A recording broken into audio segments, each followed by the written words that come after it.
चुकून एका वळणावर सहज कसे गमतीनं भेटलो, उगीच खुळा प्रेमाचा खेळ आपोआप एक खेळलो.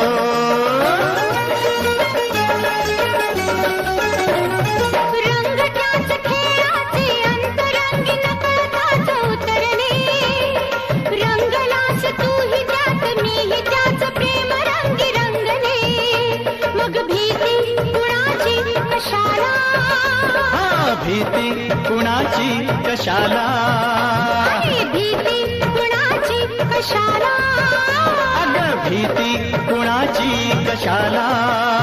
ना सांगताच आज हे कळे मला, कसा जीव माझा तुझ्यामध्ये गुंतला.